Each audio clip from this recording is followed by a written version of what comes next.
from listener-supported KTOO. Welcome to Juneau Afternoon, broadcasting live from the homelands of the Aquan. I'm your host, Mr. Christopher. Ganachish, Hawa, Toexignusum, Salama. Thank you for joining the conversation. You can also join us on our live stream on YouTube at ktoo.org/JPMLive or on KTOO's Instagram and Facebook pages.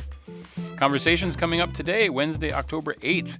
There is a Wayzgoose on the loose. It's a celebration of printmaking in Juneau, happening this weekend, featuring a dinner, workshop, and a public fair. Megan Chambers visits with us to tell us all. The Juneau Audubon Society Fall Series of Lectures kicks off tomorrow, October 9th, with the topic Hemisphere Hoppers, Alaska's Lesser Yellowlegs Project, presented by Arin Underwood. And we'll begin today with Tessa Hulls, graphic novelist, painter, journalist, illustrator, and writer, best known for her autobiographical graphic novel, Feeding Ghosts, a graphic memoir, which won the 2025 Pulitzer Prize for Memoir or Autobiography. And she's also, I don't know if it's more important than the Pulitzer Prize, but she's also the designer for the KTOO membership gift design this year. That's coming up this hour on Juneau Afternoon.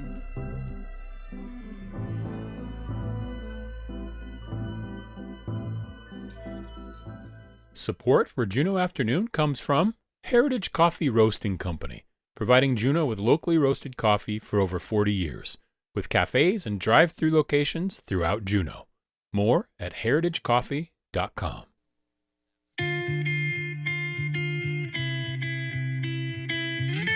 And just one quick announcement before we begin today. The Southeast Alaska Conservation Council is sponsoring Cleaner Fuel, Brighter Future. It's a town hall. It's today at 5 p.m. over at the Jack. And you can find out more by visiting the website seacc.org. It's going to be a town hall for concerned citizens about the detrimental impacts of a new source of water pollution. That will be today from 5 to 7:30 p.m. at the Jack. And you can also tune in online at seacc.org if you can't make it down to the Jack. You are listening to community-supported Juneau Afternoon on KTOO at 104.3 Juneau, 91.7 Juneau Akbe, and online at ktoo.org. I am Boston Christopher. The Pulitzer Prize was awarded to Tessa Hulls in 2025 for her graphic memoir titled Feeding Ghosts. It was in the category of memoir or autobiography. The judges praised the book as, quote, an affecting work of literary art and discovery whose illustrations bring to life 3 generations of Chinese women, the author, her mother and grandmother, and the experience of trauma handed down with family histories. And of course, the memoir has also won many other awards. Tessa lives here in Juneau, and KTO was honored to have her design our sponsor gifts this year with her amazing design. And Tessa joins me now in the studio. Ganachish Haigudi. Thank you so much, Tessa, for coming in this afternoon. Wasiyati, how are you today? I'm doing great. Thanks for having me. I have to say, it kind of makes me nostalgic to watch you there with the headphones and mixing board. It brings me back to being a radio DJ in Antarctica. Well, come back and join us. There's always room on KXLL to have a show, or KRNN, our sister stations that rock and roll and do all kinds of music. You're going to be on KXLL this afternoon. After Juneau Afternoon, you're going to be on with DJ Kelly talking a little bit more. Oh, no, I'm sorry. You're not doing that. That's our next guest. I was looking at you like, I'm generally pretty on top of my schedule. You were looking at me, and I was like, wait a minute, that's not you. That's Megan Chambers who's coming in after you today. I was like, well, you should just pop over, because you mentioned DJ, and I got all confused in my brain. I'm just throwing you. We're going off script. There is no script. There really is no script. So let's talk a little bit about the Pulitzer Prize. That's an amazing thing.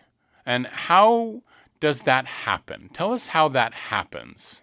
Well, it falls from the sky. They give you absolutely no advance warning. So I found out when everyone else did, and I was cooking in the legislative lounge for session, and it happened while I was at work. So everyone got to have a very surreal day as we all learned that simultaneously just as session broke and all of the senators and representatives came into the lounge needing to be fed. That is Amazing. So do you not know that how do they find the literature? Are they just looking around for things? Does your agent or your publicist submit things, I think or generally your publisher submits, but they don't tell you. right? Because they're submitting probably a bunch of things, and they're just yeah, okay. So that must have been a pretty shocking. Was it a phone call? Was it an email? How did you find out? No, they didn't even call you. They don't call They you. just break the news publicly, and then you start getting an absurd amount of text messages. But because all the cruise ships are in and service isn't great there, you actually don't really know what's going on. So, and I was at work, so I kind of glanced at my phone, and based on that, I thought I was nominated, which was mind blowing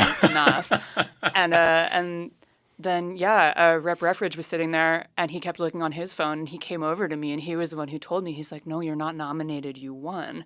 And that is how it all happened. That's wild that it happens like that. That they don't even notify you before it goes public. No, and actually, I have a really charming follow-up story to this, Yeah. which is that somebody in the publishing world, hearing my surprising news way of finding out, he wrote to me and he's like, "Oh, well, you know that when Hernan Diaz, who is an amazing author, one of my favorites, when he found out he won, he was on book tour and he was eating a fried chicken sandwich and he went out to the curb and he cried into his sandwich."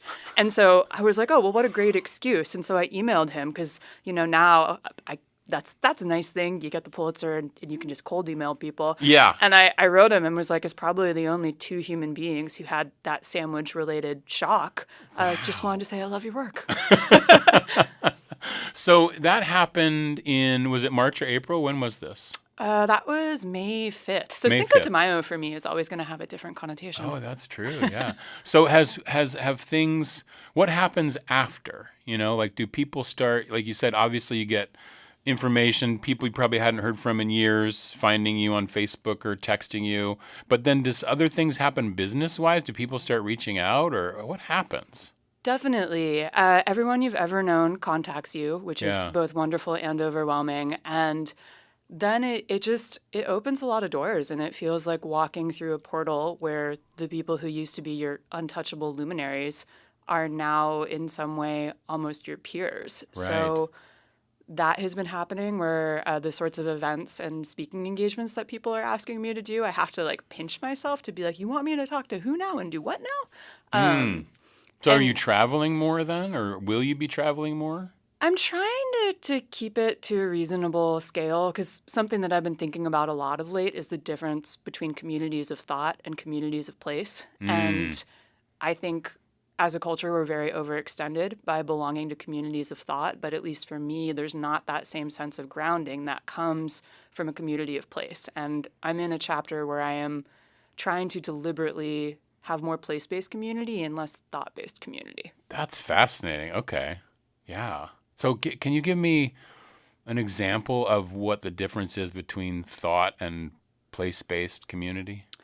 Well, I think there's something that's not entirely anchored about a community of thought because you have this intellectual or ideological level of connecting, but at the end of the day, there's no common square to tend. There's no place where you're really gathering and being in community and eating together. And I think more and more I'm realizing that for me, communities of thought, they're very inspiring, but they're also a little bit draining. And that sense of renewal, that's what I get from going out foraging with friends, sharing meals, going to the same sorts of events. And that was a huge part of why I moved to Juneau, was this strong desire to more deeply belong to community of place.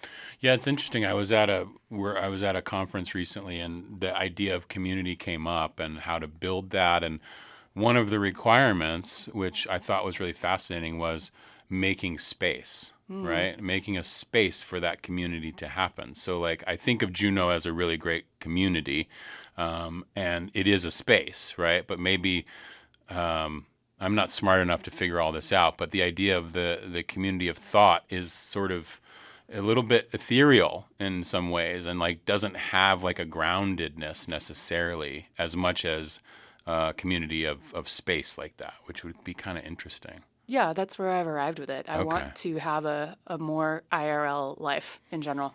IRL, in real life, for those who aren't up with the slang.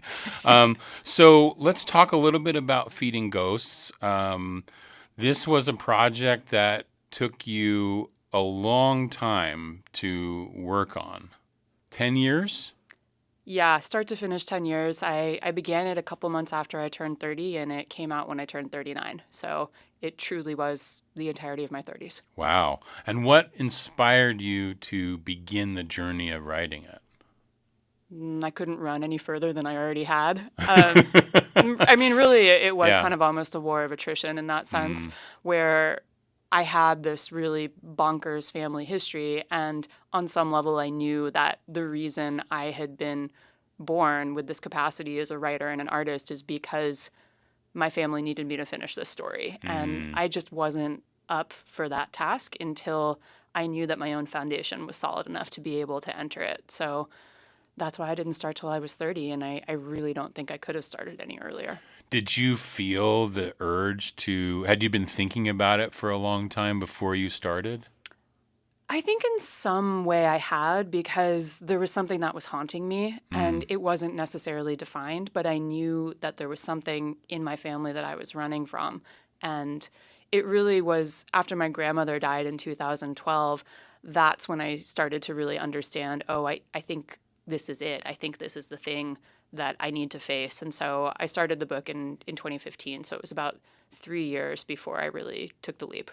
Interesting. And you do have a website, tessahulls.com, where you have a bunch of different images and also other work that you've done in the past. I pulled a couple of images just so we can take a look at them here, which I find fascinating. One of them is this one, which was, I don't know if you can see that from there. This image is, if you're on the stream, you can see this image. Obviously, you can also go to tessahulls.com. She has some of these images on there. But this, to me, is a striking image in terms of the connection between the three women that you're writing about. Can you tell me who these folks are in this image here?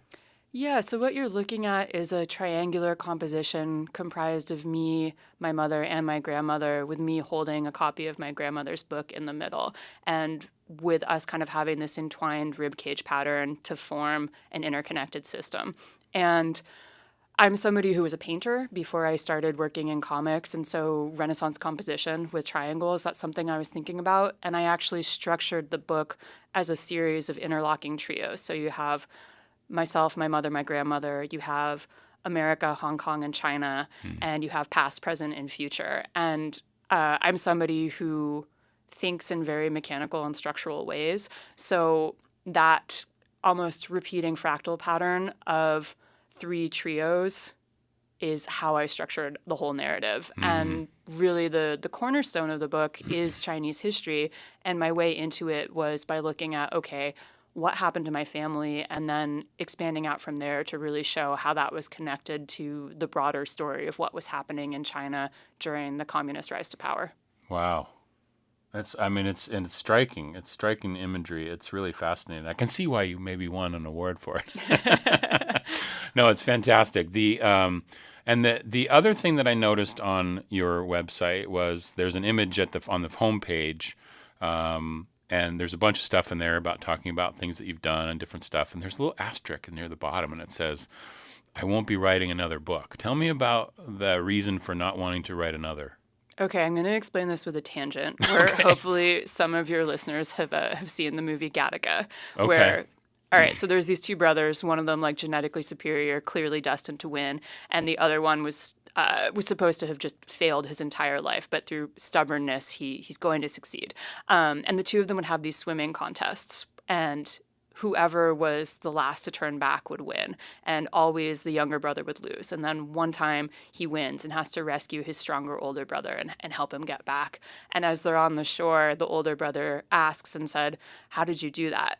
And he said, "I didn't save anything for the swim back." And that was my approach on this book, is I gave it absolutely everything that I had, knowing that I would never have something like this in me again. So in that sense, I never was an author. I never had the slightest inclination to write a book. And this was the one act of duty my family needed of me, and I fulfilled it. So Wow.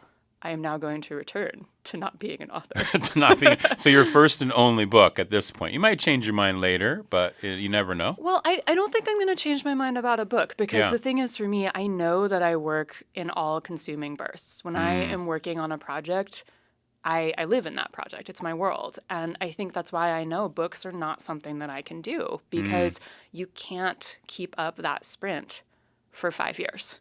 Yeah. And that's a huge part of why I'm saying never again a book is because I want to preserve my ability to be a writer and to be an artist and to do work that is collaborative and of service. And I think the sort of incendiary statement of never again a book often grabs all of the attention so that the subtler side of that, which is I'm doing this to preserve my ability to be an artist and writer, gets lost. Yeah, for sure. I was talking with Aon Ivy on one of our rainy day conversations, and she was saying, in some ways, the same thing. Like every time she writes a book, she says she's never going to write another book. But then something calls to her, and she makes it happen. But since you weren't setting out to be an author necessarily, like you're saying, you were compelled to write this. You had to write this. So it might be, it's obviously different for you.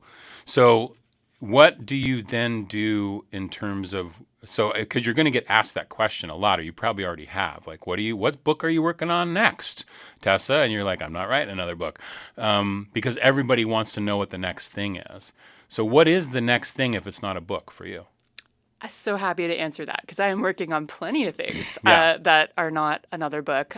So a big part of why I moved to Juneau is wanting to create a career that doesn't exist, working as an embedded comics journalist in collaboration with field scientists. And so that's what I want to turn the skill set of my book towards, is basically a niche branch of science communication where so many people are doing such important, vital work, and the irony of having this conversation while the government is shut down. But scientists, I love you, but you're terrible at explaining your research. And, I've always been somebody who has this paired backcountry and creative side, and this is essentially a way to bring those two sides of my life in concert. And then the shorter term thing that I'm working on is tomorrow I'm hosting a documentary screening of The Librarians, which is about librarians stepping in as defenders of democracy in the face of book bans because it is Banned Books Week. So I'm giving an opening talk on the history of librarians going rogue. And it has been the most fun research rabbit hole I have gone down in years, and I have so many historical photos that will blow your mind. That's awesome. I love the idea that you're talking about how, we love scientists, but those reports that they put out can be daunting to read or to understand. So the idea that you can take something and make put some comics behind it, right? Make some drawings and put some context to it so that people can maybe take away some of the key concepts of whatever the report might be saying. Is that kind of what you want to work on? Yeah, ideally what I'm looking for is long-term partnerships because making a book was way too isolating, and I really want to have collaborators and coworkers and continuity. So ideally, I would love to find some organization that would like to hire me part-time as basically a rogue storyteller for just enough hours for health insurance. Just throwing that out in the universe. But I'm going to manifest it. But no, I have some really exciting projects that I'm working on and some leads. So it really is coming together in some really fun ways. That's really cool. And one of the other little project that you worked on was the design for KTO. I would be remiss if we didn't mention it. It's the membership gifts for this year. KTO is membership supported, and every year we have an artist do a design for our membership gifts. And I know you...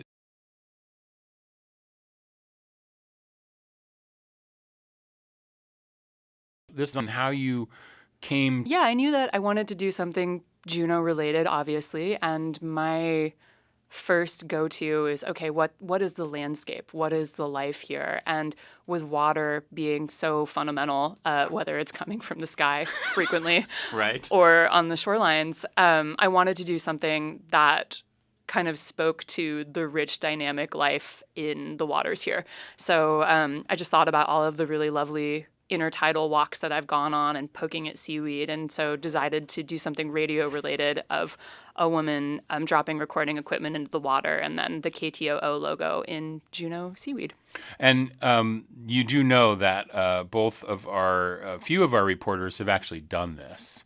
They like this. They like this design because Anna Canny, who used to be our climate and science reporter, weather reporter, has done that. Clarice Larson, who's our city reporter, said she has done this. So they all like to think that it's them. Well, I didn't know that when I did the design. I know, that's what's so funny about it, is that it's actually now the managing editors and stuff don't necessarily like the equipment being put in the water, but other than that, it's fantastic. So I'm so curious about the future for you, Tessa, just in terms of like how it's going to work out. I know you're talking about doing the science, what did you call it, an embedded rogue journalist? No. Embedded comics journalist. And I think the reason I'm trying to say it that way is what I'm trying to avoid is being the freelancer who always just parachutes in for something fascinating for a few weeks and then never talks to that team again. So what I really want is to be able to follow the research from the field to the bench and be able to tell longitudinal stories about what these teams are doing and why it's important. And I think that's where comics, there is no better format for showing how these minute details are actually signifiers of these really beautiful, complex, and threatened systems. Wow, that's amazing. And did you say earlier that you were doing something before comics, right, in terms of art? What kind of style were you working in before? I was a painter. Painter, and okay. That's actually what I'm hoping this winter is, knock on wood. This is kind of the first time that I've had free time and am not just scorched earth burnt out. And and I just got myself some new paints, and I'm going to see what happens. See what happens. Maybe we'll see a solo show somewhere in the future of that kind of work. Or maybe I'll just do it for myself and maybe never just show anyone. But that's what I used to do, because Yeah. I used to work out in Denali, and I would, just draw wildflowers in my sketchbook and show no one. So what got you into wanting to do comics? It was just for this story. I knew that it was the only way that I could tell something so complicated in a way that a reader could follow. So I learned for the book. You learned for the book. That's amazing.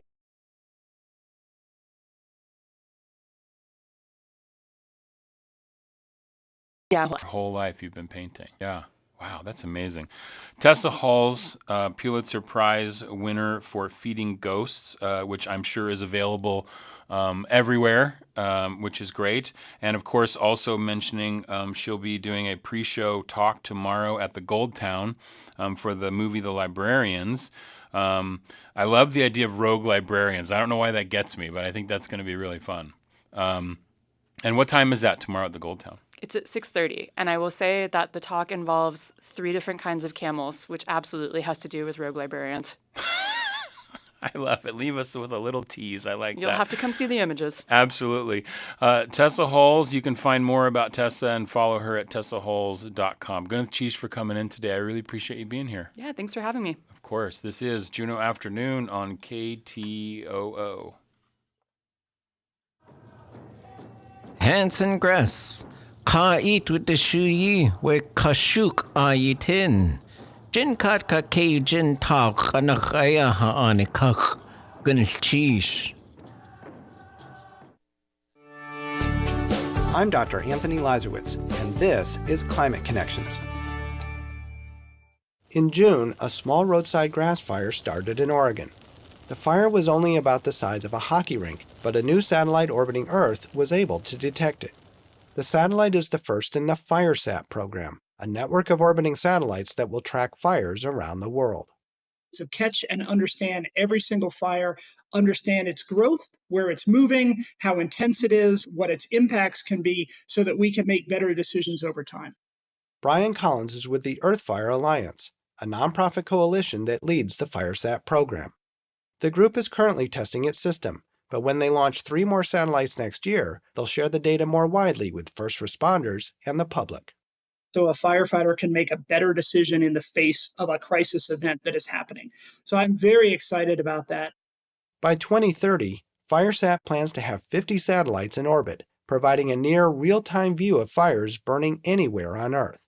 we want to make sure that we don't miss any parts of the planet. We don't leave certain communities behind because they're under-resourced. And with global coverage, FireSat would also help researchers better understand how wildfires are changing as the climate warms. Climate Connections is produced by the Yale Center for Environmental Communication. To learn more about climate change, visit climateconnections.org.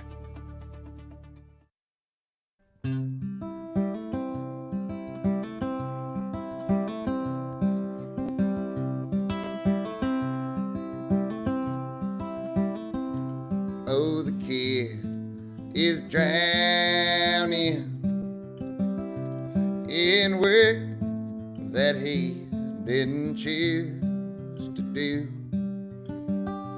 and he knows he should be saving something, but he can't remember what or who.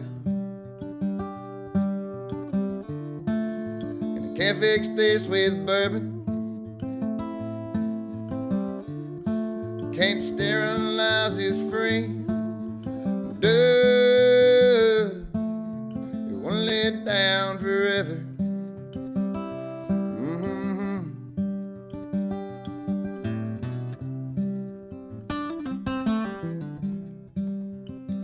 If you believe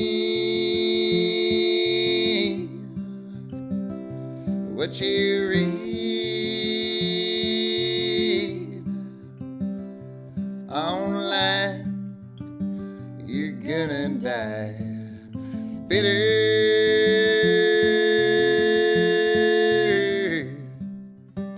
That's a little Josh Fortenberry live on the red carpet stage from his previous album, No Such Thing as Forever. It's a song called Bitter.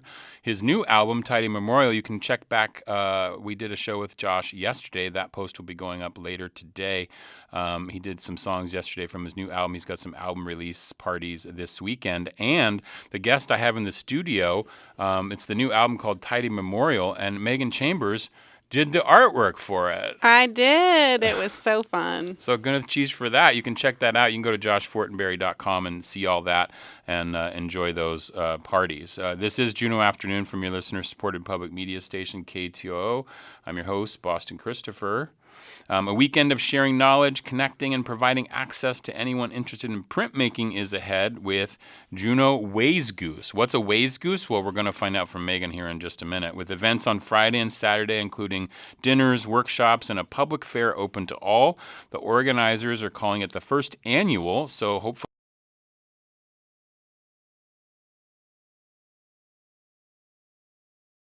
is here to share with us more now. Gwyneth Cheese. I'm great. Thanks for having me. Excellent.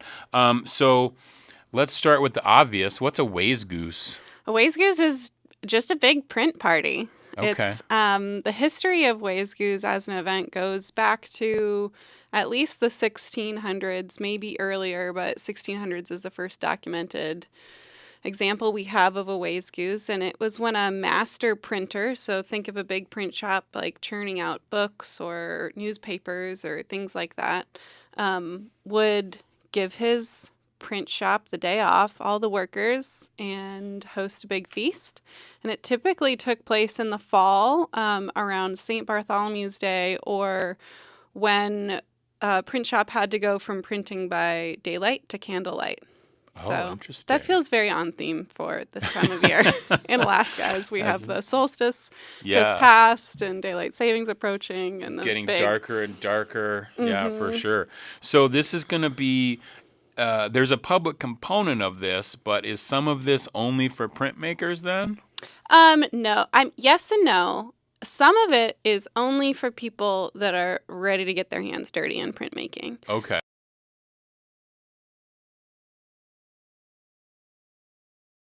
Interested in actively printing. Okay. So Friday or the workshops on Saturday morning, we recommend that you are like, I've always wanted to try printmaking. I don't know how to start. Well, here's a place to come and figure out how to start. Or if you've dabbled a little bit in printmaking, or maybe you're an expert and you want to meet some other printmakers in town, then this is the place to do it.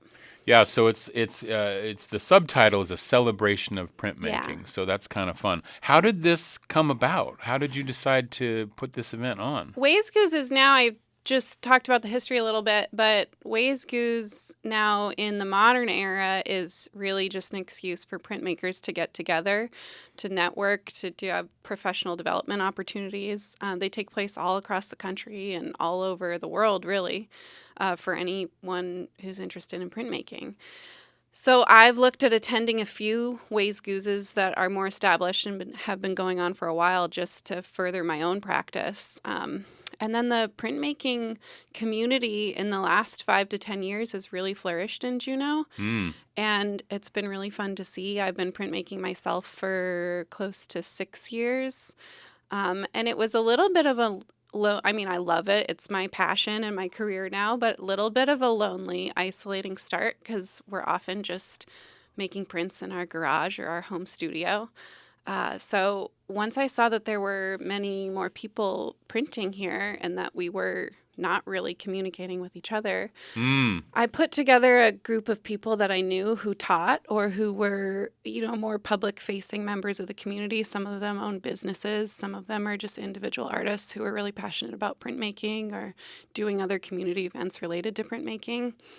And I said, do you guys want to do a little weekend thing with me? Would you volunteer? Would you be part of a steering committee? And they all said yes, and here we are. I love it. An Now idea to fruition, right? Yeah. Basically, that's kind of cool. And what do you have anything that you attribute the rise in printmaking here in Juneau to? Like, was it some, because that 5 years ago is about pandemic times, and Well, I'm wondering, did that start people on the path of printmaking more? Totally. I think people had the time and the space and potentially the resources to explore hobbies or crafts that they may not have before when they were doing their standard 9-to-5s with commutes. I certainly, as a printmaker, and I'm a letterpress printer, which is more involved with some specific vintage machinery, which is not very accessible in Juneau. I was able to learn a lot about printmaking and letterpress printing, ironically, during the pandemic because all of these Wayzgooses and letterpress workshops went online.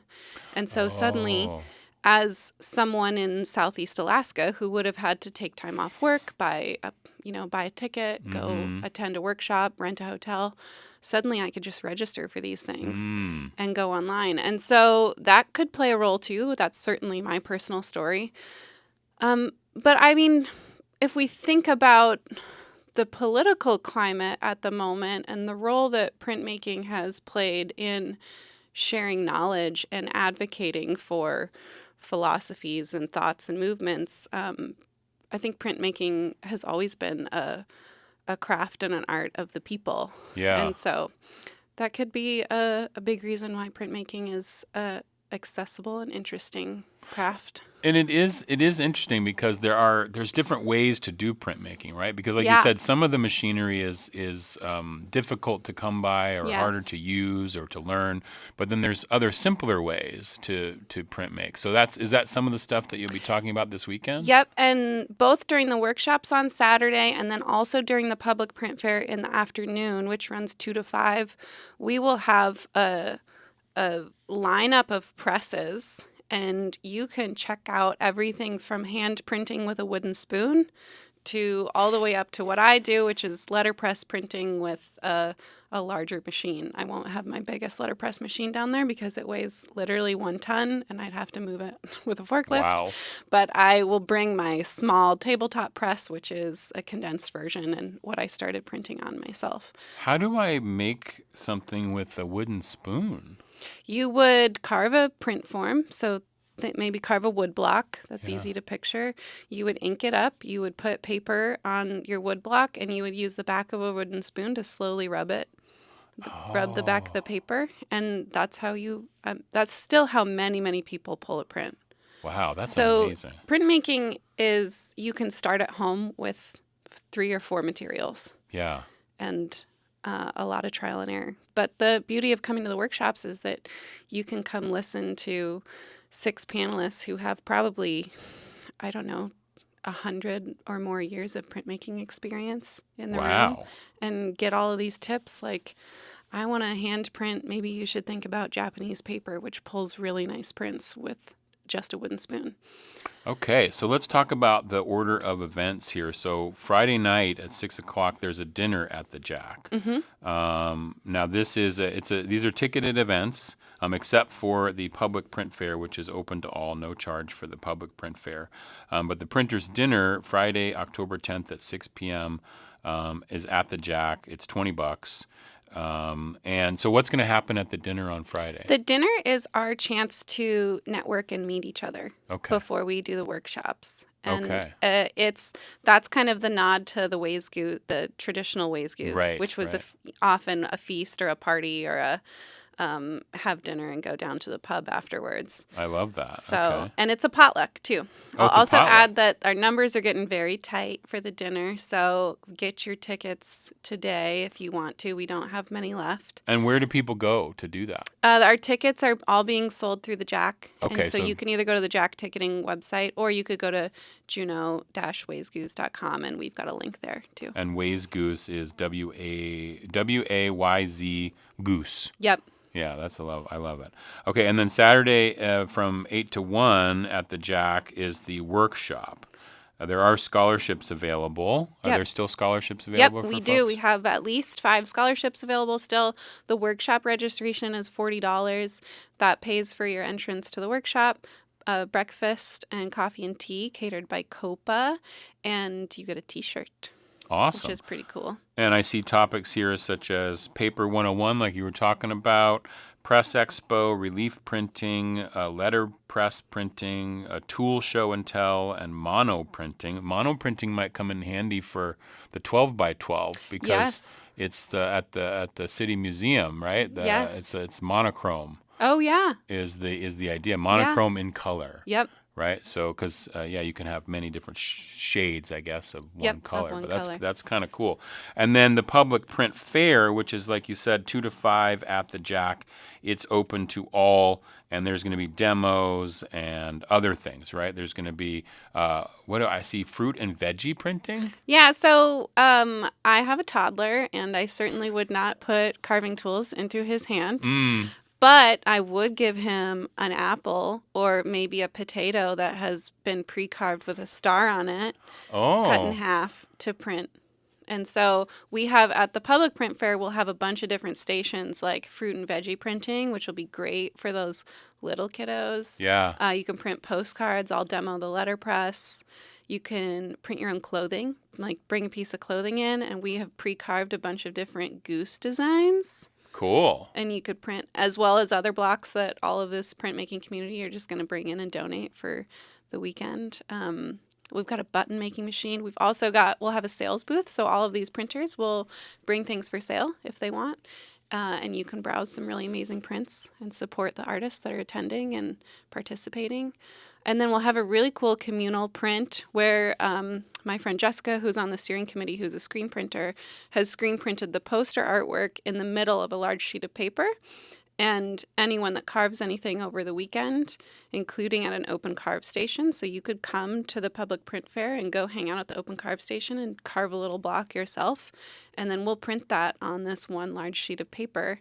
So it'll be like a community mural or a community large format print for the first ever Wayzgoose, which will be super fun. I love that. And I hope we have future Wayzgooses. I mean, honestly, I was hoping for 25 people to register for this event, and 40 was like really winning, and we have 80 people signed up. Wow. Which is, I just am so tickled, and we're thrilled, and we can't believe that that people are as excited as we are. So absolutely, we'll do it again. And you can get involved too. Juneau-Wayzgoose.com is where you can find out more information and keep in touch. And I'm sure you have like socials and all that good stuff. Yep, totally. And now I'm correct. Megan will be on KXLL here at 4 o'clock with DJ Kelly to talk in more detail about this event that's happening. It's the Juneau Wayzgoose. It's this Friday and Saturday. And Megan, thank you so much, Cheese, for coming in and telling us all about it. I really appreciate you being here. Thanks for having me. Of course. This is Juneau Afternoon on KTOO. You're listening to KTOO's Tlingit Word of the Week. This week's word comes from Keishi Besikuli, and the word this week is kate. Kate. That means dog, and here's a sentence. The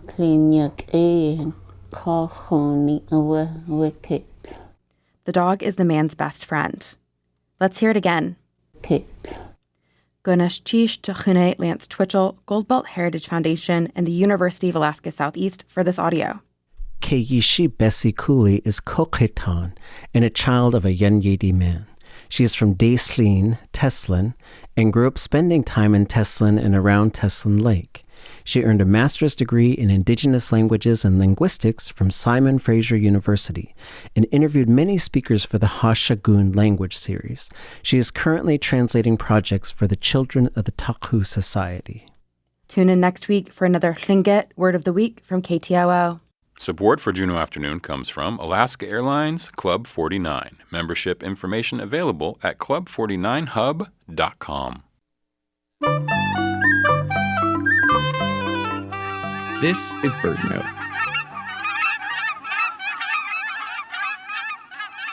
Cackling geese may look a lot like Canada geese, but their slighter build and shorter beaks give them away as a distinct species.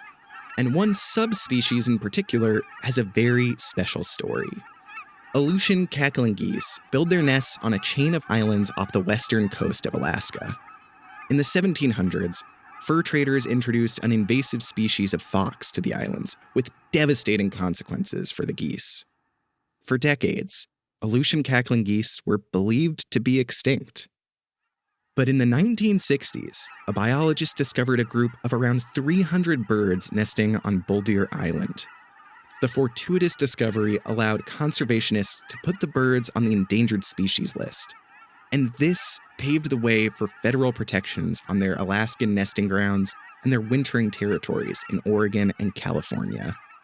Thanks to this habitat conservation, there are now more than 120,000 Aleutian cackling geese, making the biannual journey between Alaska and the Gulf of Mexico.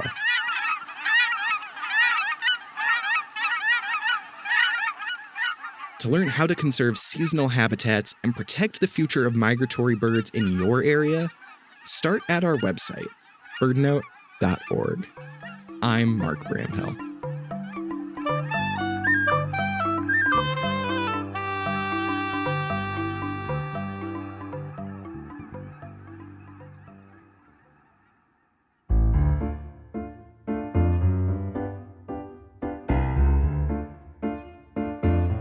You are listening to Juneau Afternoon from Studio 2K at KTOO. I'm your host, Boston Christopher. Joining me now in studio is Brenda Wright from the Juneau Audubon Society. And via video link from Anchorage, we have Arin Underwood. Good cheese, Brenda. How are you today? It's wonderful. The sky is blue. The sky is blue. We like that. And Arin, let's test and see if we can hear you. We can see you for sure on the stream. How are you today? I'm doing good, thank you. Excellent. Thank you for joining us. You can join the Juneau Audubon Society this Thursday, October 9th at 6:30 p.m. It's their annual elections and some membership announcements, which you don't have to be a member to go, as Brenda always says, but it'll be followed by an educational program that Arin is going to present called, I love this, Hemisphere Hoppers, Alaska's Lesser Yellowlegs Project. We'll find out all about that here in just a few minutes from Arin. Arin is a wildlife biologist with the Alaska Department of Fish and Game's Threatened, Endangered, and Diversity Program. She will share insights from ongoing efforts to track the lesser yellowlegs and other information from researchers and what they're uncovering about the birds' nesting habits and more. That's again tomorrow, October 9th from 6:30 p.m. And this is interesting, Brenda, because Arin's in Anchorage, and so this is going to be a presentation that you're doing on Zoom. Yes, the entire meeting, 100% Zoom. You do not have to get in your car, just turn on your computer. Just turn on the computer. And so how do people get the link to join? Because like I said, you don't have to be a member of Juneau Audubon. Of course, you can become a member, but you don't have to be a member. But how do you get the link? It's right on the webpage. Juneau Audubon webpage under events. There's a link right there. And also under the Juneau Audubon Facebook page, there's a link there also. Okay, great. And is this the first time you've done, well, probably in the pandemic you were doing Zoom things, but mostly you meet in person, yeah? Yes, indeed. It's ever since we were able to meet in person that we have been doing that. Yeah. But of course, once in a while, there's somebody like Arin who comes along who has a great topic.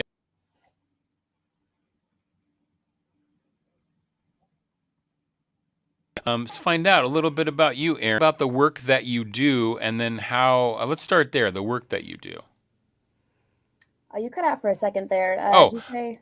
I said, could you tell us a little bit about the work that you do as a wildlife biologist in this? I love this department that you work in, the Threatened, Endangered, and Diversity Program.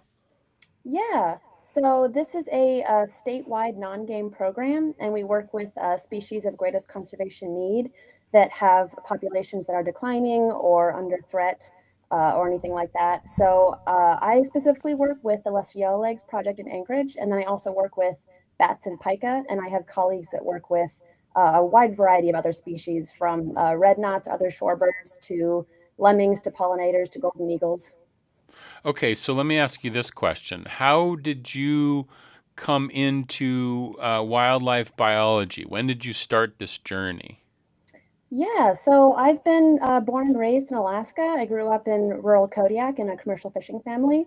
So I think kind of growing up in that environment, just out in the tundra and the ocean with, not much else to do but explore, kind of got me started on that, which I'm sure a lot of Alaskans can relate to.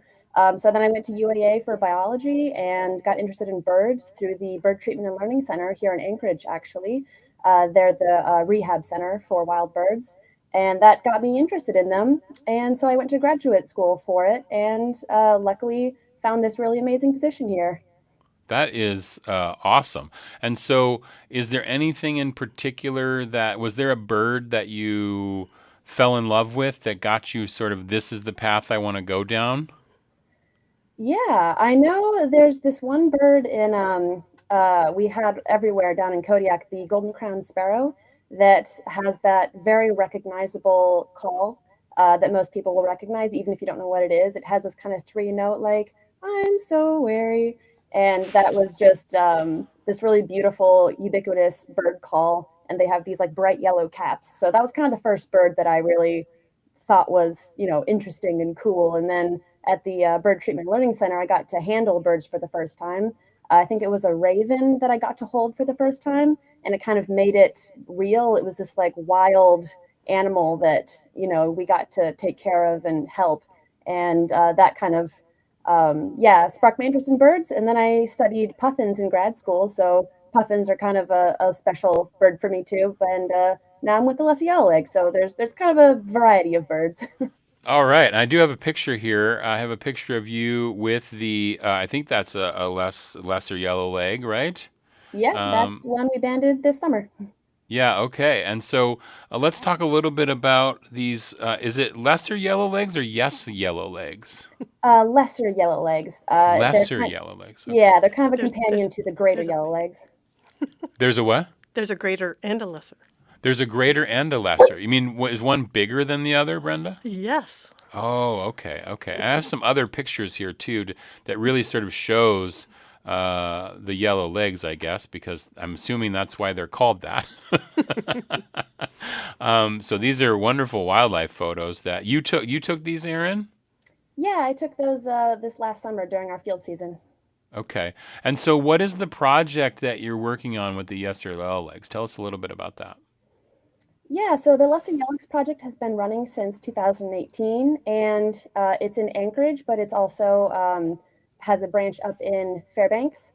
And we are part of a group that has projects that extend into the rest of the Americas, because the Lesser Yellowlegs has a range that goes into North and South America. So we have projects that also go into Churchill and the lower 48 and even down into South America. But here in Anchorage, we are working on looking at the survival and reproduction success of these birds. So we're going out into the field and we look for birds that have banded legs to try to identify them. And we are looking for their nests so that we can track their reproduction success. I see. Okay. And so is that basically going to be the subject of tomorrow's talk? Is all this work that you're doing to find out about these birds? Yeah, it's a pretty large project, like I said, that kind of covers both Americas. So I was going to kind of talk about the project as a whole, conserving this bird, and then also focusing in on what we're doing here in Alaska and how all of this work relates to getting these birds up to sustainable levels here in Alaska. Ah, I see. Okay, that's cool. And so do you have is it like, are you gathering data, or how do you do the processing? Because I know in the picture we showed of you holding one, you're tagging them, so you're trying to monitor their what they're doing, right? Yeah, so those tags, they have little green flags on their legs that have a two-letter code. It could be LV or JA or something like that. And so when we capture a bird, we take their weight and like their measurements and information, and then we also put this tag on them. So when we go out into the field, we are mostly looking for these tagged birds to test their survival. So if we see a bird that we know was banded in 2018 and we see it again this year, then we know exactly who it is and we know that it's survived since 2018. So we're able to track their survival by finding these banded birds. And then we're also going out to areas where we know that they're building nests, and we try to find as many as we can. And they're very hard to find. We don't find that many every year, but when we do, then we can kind of track how successful that nest is, and then we can make an estimate on how much their nests are surviving in Alaska and how well they're doing with that. Are they considered endangered in some way? No, not yet. They are listed as vulnerable, and their populations are declining, but they are not endangered yet, luckily. Okay. And do we know, as part of the research, to figure out like what's making the decline happen? Because I know you're studying like their reproductive sources and how often that happens and things like that. But are we attributing it to anything yet, or are you still finding that out?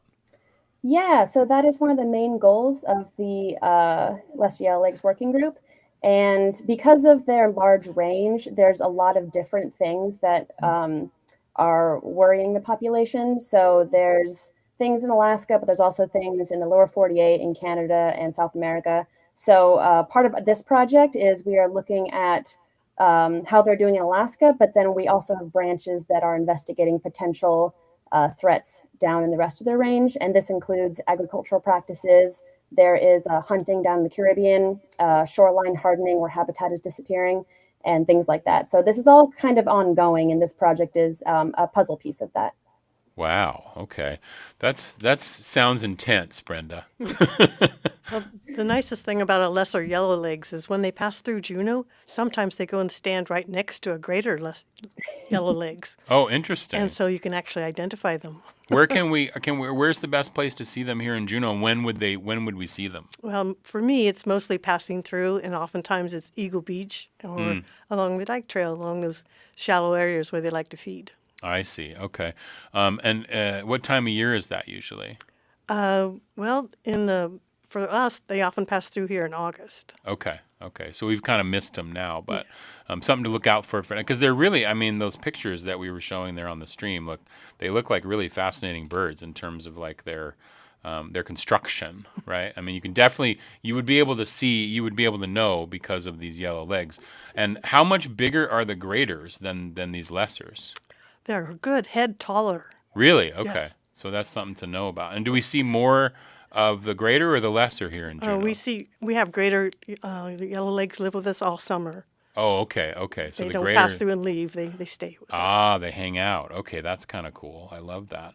All right. So again, this is a talk that Arin is giving tomorrow, and it's going to be via Zoom, which is awesome. You can go sign up at juneauaudubon.org. And they have an events page, and on that event page, you'll see the listing for this talk tomorrow. In addition, it's also annual elections and membership announcements. Are there some fun membership announcements coming up? I know this is the start of the fall lecture series. How often will we have more talks, Brenda? Every second Thursday from now until April. From now until Until April. April. Okay, every second Thursday. So every month on second Thursday. So you'll come back and share with us about the ones that will be coming up, and that's awesome. And then any other announcements you want to make? I know there's a cool event happening Saturday. Yes, Saturday is the October Big Day. What does that mean? It means we want everyone in the world that likes to look at birds, go out and look at birds and then tell us what you found. Oh, interesting. Anywhere at all. And you mean anywhere to see it? And Anywhere in the anything? world. Oh, anywhere in the world. Yes, last time we have a big migration day in May. Yeah. And a neighborhood bird watch in February. But this is October, so it's our big October Big Day. Okay. And how do we report what we see? eBird. It's ebird.org. And that's an app that you get? Yeah, or? you can put it on your phone. It's free. And Merlin Bird ID will help you identify it, too, and those are free also. Oh, okay. Merlin Bird ID is a different app. Yeah, but okay. they connect with each other very well because they're both made in Cornell. Oh, that's kind of great. And you can also just take notes and then go home and go to ebird.org and do it on there that way. Or send it to a board member at Audubon, and we'll be happy to enter it for you. Oh, there you go. Okay. And is there a specific time period that you want people to be doing it? 24 hours, October 11th. This Saturday, right? This Saturday. Okay, so this Saturday, the 11th. So it's for the full 24 hours Full of the 11th. 24 hours. Go out there and find those owls. That's so fun. So Arin, break a leg on your talk tomorrow. Really appreciate you zooming in with us here on the live stream to chat a little bit about the seminar tomorrow. It's not really a seminar, it's an educational program. Hemisphere Hoppers, Alaska's Lesser Yellowlegs project, from when Arin Underwood will be talking about it through the Juneau Audubon Society. Brenda, we'll see you next month. Is there anything we should be looking out for bird-wise right now? There's a lot of birds coming back. Okay. The ones that will spend the winter with us, the harlequins. Yeah. And the green-winged teals, and lots of different ducks. Lots of different ducks. Okay, that's so cool. Thank you so much, Brenda, for being here. Gunneth Cheesh. Thank you, Arin, for joining us. Really appreciate you being on the call today. Yeah, thank you. Absolutely. That's Juneau Audubon Society here on Juneau Afternoon. Thank you so much for coming in. Thank you.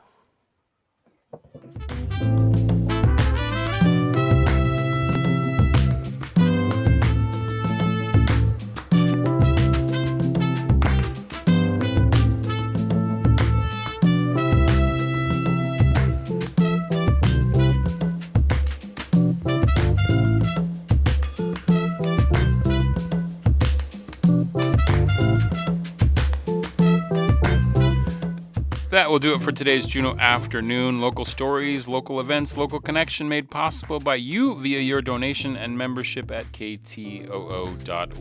Gunneth Cheesh. On tomorrow's show, a preview of this week's Evening at Egan, plus a look at the JWAC Fall Forum taking place over 2 days this coming weekend. Juneau Afternoon airs Wednesday through Friday at 3 p.m. right here on KTOO Juneau 104.3 and KAUK Juneau Ak Bay 91.7. Hello out the road. You can find the show online at ktoo.org/Juneau Afternoon, where you can listen to episodes, subscribe to the podcast, or offer feedback or suggestions, or find out how to be a guest on the show. You can also find live stream archives on KTOO's YouTube page. Our theme music is by Indian Agent. Programming support comes from listeners and viewers like you, and Alaska Airlines Club 49, Hanson Gress, and Heritage Coffee Roasting Company. Juneau Afternoon is a project of the KTOO Arts and Culture team. I'm Boston Christopher, producer and host of the program, with help today from Aaron Tripp. Gunneth Cheesh for listening today. You can tune over to KXLL right now, 100.7 or 101.7, and you can check in with DJ Kelly. She's going to have more with Megan Chambers about the Wayzgoose that's happening this weekend. Gunneth Cheesh, have a lovely Juneau evening.